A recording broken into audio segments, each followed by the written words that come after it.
Baik Bapak Ibu dan anak-anak, untuk firman Tuhan pada malam hari ini kita tidak akan membacanya seperti PA-PA biasa.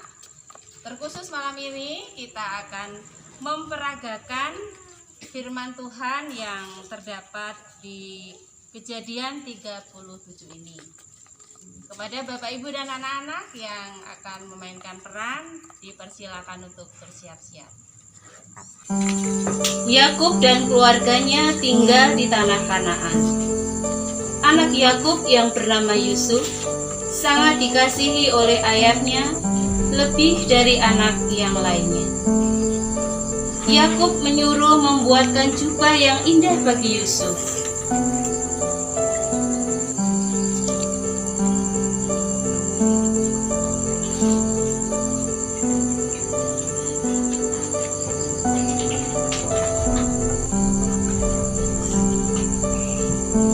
Hal ini membuat saudara-saudaranya menjadi benci kepada Yusuf. Pada suatu kali, bermimpilah Yusuf dan mimpi itu diceritakan kepada saudara-saudaranya. Saudara-saudaraku, dengarkanlah. Aku telah bermimpi demikian.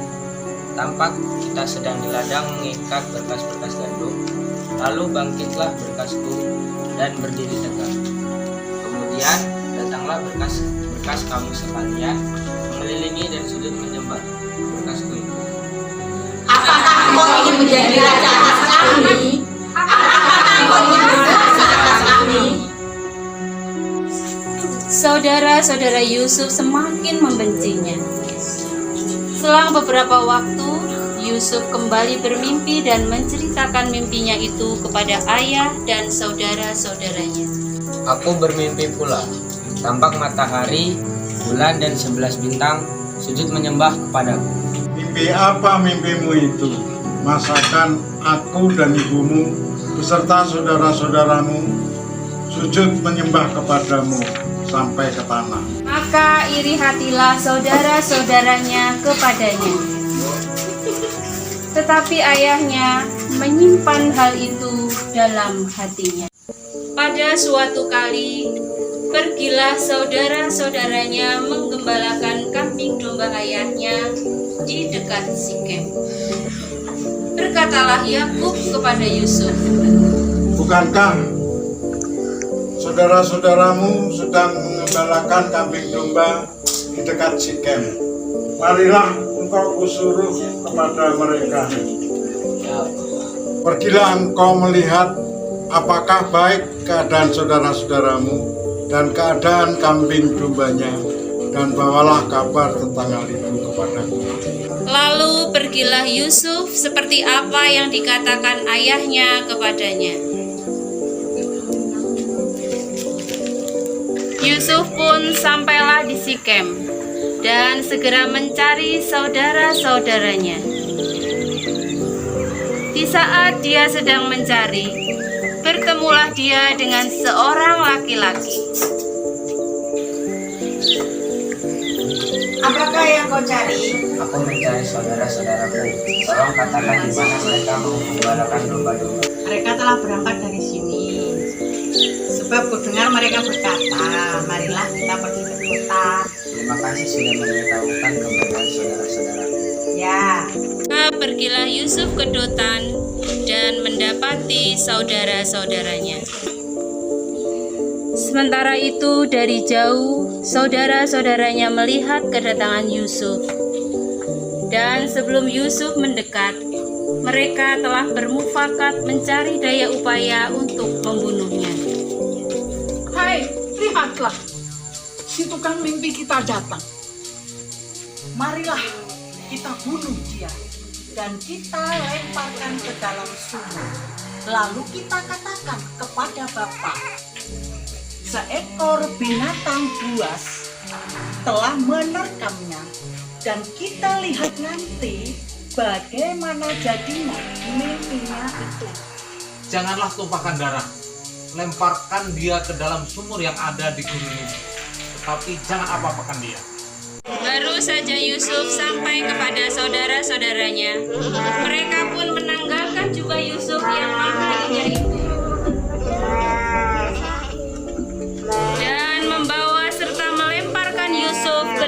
sumur.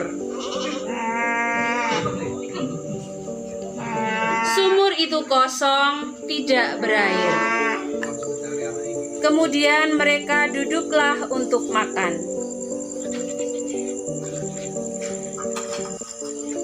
Ketika mereka mengangkat muka, kelihatanlah kepada mereka suatu kafilah orang Ismail datang dari Gilead menuju ke Mesir. Maka kata Yehuda kepada saudara-saudaranya, apakah untungnya kalau kita membunuh kita itu dan kita menyembunyikan darahnya? Marilah kita jual dia kepada orang Ismail itu. Tetapi janganlah kita apa-apakan dia, karena dia saudara kita, darah daging kita. Saudara-saudaranya mendengarkan perkataan Yehuda. Ketika saudagar-saudagar Median itu lewat, diangkatnyalah Yusuf dari dalam sumur.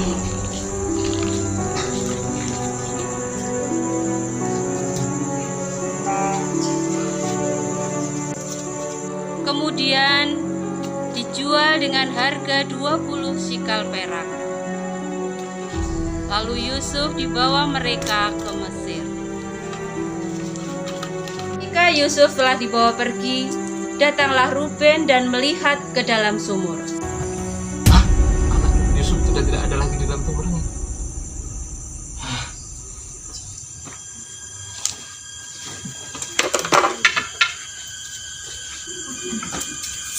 Anak itu sudah tidak ada lagi. Di manakah aku?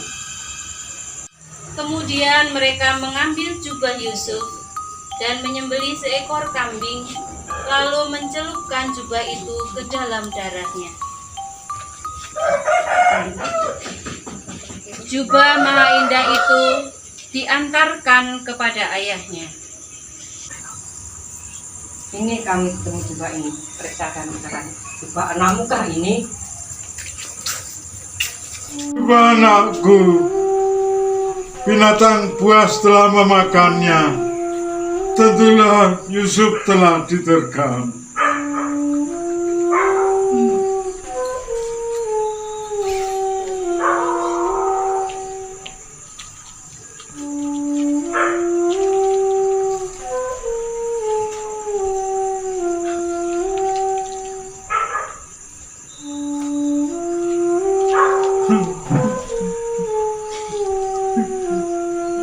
Yakub sangat bersedih atas anaknya itu.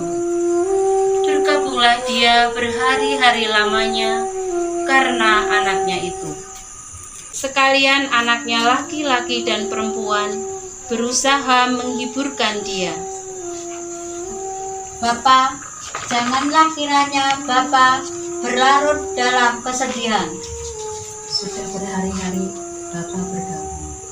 Tidak, aku akan bergabung sampai aku turun mendapatkan anakku ke dalam dunia orang mati. Demikianlah Yusuf ditangisi oleh ayahnya.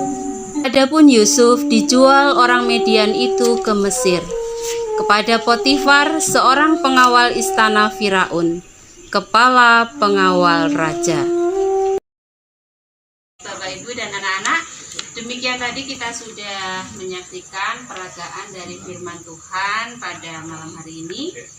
Dari Kejadian 37 ayat 1 sampai dengan yang ke-36 ini, pembelajaran apakah yang kita dapatkan? Monggo silakan yang ingin berpendapat. Dari saya mungkin ya, silakan Pak Iman. Kalau dari firman yang telah kita lihat tadi, menurut saya ternyata rasa iri dengki itu dapat menimbulkan kejahatan, dan ternyata orang yang memiliki rasa iri itu dapat melakukan hal-hal yang jahat, bahkan terhadap keluarganya sendiri. Itu sih boleh kalau yang saya dapatkan. Ya, terima kasih pendapat dari Mbak Intan, itu yang didapatkan dari Mbak Intan. Kemudian ada yang lain? Ada dari saya. Ya. Kalau saya seperti juga yang disampaikan Mbak Intan tadi, di situ ada sisi pembedaan yang menimbulkan adanya iri hati dari didikan orang tua yang bisa menimbulkan iri hati untuk anak-anaknya. PA di lain kesempatan kita bisa peragaan lagi ya? Iya. Ternyata lebih masuk. Oke, terima kasih Pak Samad. Mungkin ada yang lain? Oke, mungkin dari saya. Ya, silakan Bu. Kalau kita lihat konteks peragaan tadi dan pembacaan dari kitab suci ini, orang tua itu memegang peranan penting, sangat penting. Kita lihat di sini orang tua yang diwakili oleh Yakub, ternyata pada saat dia pilih kasih terhadap anak-anaknya, ternyata itu bisa menimbulkan rasa benci, iri di dalam diri hati anak-anaknya, sehingga ternyata itu memicu hubungan mereka menjadi tidak baik. Nah, akhirnya hubungan tidak baik itu juga akhirnya ternyata bisa berlanjut, di mana anak-anaknya itu akhirnya saling membenci antara yang satu dengan yang lain. Dan lebih fatal lagi, mereka merencanakan sesuatu yang tidak baik dengan cara menyingkirkan saudaranya yang mereka tidak sukai. Nah, ini menjadi satu hal catatan yang harus kita pegang, khususnya untuk kita sebagai orang tua ya. Mungkin di sini mewakili Yakub. Nah, kita juga sebagai orang tua mungkin ya hati-hati dalam memberi kasih sayang kepada anak-anak, jangan membeda-bedakan.